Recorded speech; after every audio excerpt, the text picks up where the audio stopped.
Yun guys, grabe. Ang lamig sa labas. Nilamig ako guys, grabe. Napakalamig sa labas guys.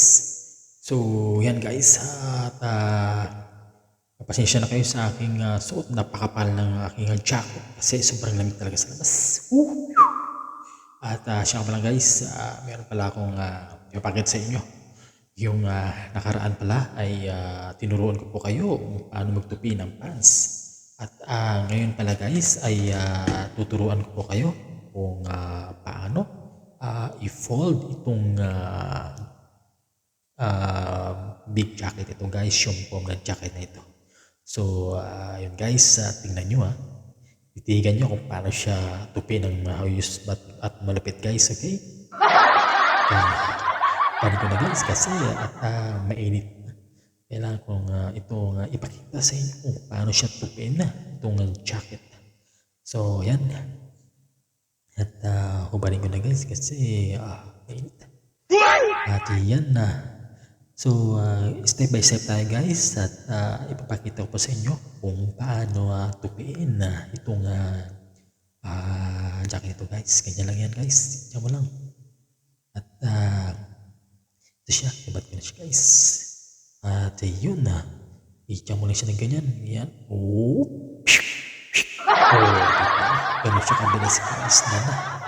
At yan nga pala guys ay hindi pa siya. Papakita ko sa inyo mamaya step by step paano tupiin itong jacket na ito. At yan, kung makikita ninyo talagang ang ganda ng ayos niya.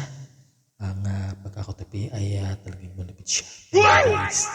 So ready na pa kayo guys at inyo na pong panoorin kung paano ko ipapakita ang pagtupi na ito.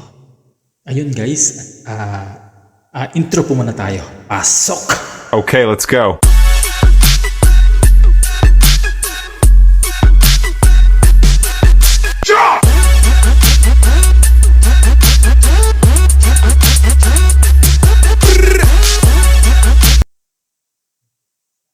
Yun guys, at balik po tayo at ipapakita ko na po sa inyo kung paano tupiin yung big jacket na ipinakita ko pong suot kanina.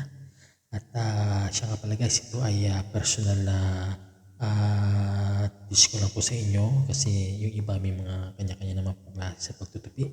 Pero tingnan nyo guys kung pwede rin po nyo subukan at paano nyo at maaari nyo rin pong gayahin sa pagtupi sa ganito, lalo na yung mga maraming jacket dyan. Naman, di ba? At yan guys, ready na ba kayo? Ganito siya guys. So unang-una po, ilay po natin sa bed na pantay yan. Kailangan po natin isara yung zipper yan para plain po siya, pantay pag ating pong i-fold mamaya. At yan siyempre isara po natin yung zipper guys para maganda siya at hindi siya lukot po mamaya kapag atin pong tinupi. Yan na siya. At naisara ko na siya guys. At sara ko na yung bulsa guys. Yan. Baka may pera.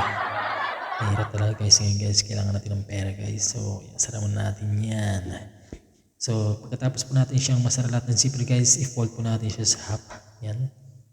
So tinupi ko siya ganyan. Tapos yan din po. Itupin din po natin yung pinakamanggas niya ng ganyan. Kabilaan, right and left. At pagkatapos niyan, mula po sa balikat. Yan guys, yung pantay po na yan sa balikat yan. Kailangan yan yung atin pong tutupiin. Yan. Yan, ganyan. Tinupi ko na po siya ng ganyan. At sa kabila din po guys, ipofold po din po natin ng ganyan. At pagkatapos guys, mula po sa baba, ifold din natin siya ng ganyan. At yung pinakaulo guys ng jacket, yung pinaka-sombrero, doon po natin ipasok yung ifold natin na katawan niya. Yan, ganyan lang po siya kasimple guys. So, yan. Yan po yung pamaraan paano po mag-fold ng jacket guys, diba? Kung makikita nyo, okay sa alright, diba? Kasi yung iba pag pinold nalulustos ba? Yun, muli po marami po salamat yan sa panonood po sa aking video palagi guys. At sa naway may natutunan po kayo sa sa aking pamamaraan sa pagpapatupi at how to fold a jacket. So don't forget guys to like, comment, and subscribe po sa aking video. At sa muli po, ito na po guys yung final outcome. Marami po salamat sa panonood at nawa hindi po kayo magsawa. Guys, thank you so much and have a good day. Bye-bye.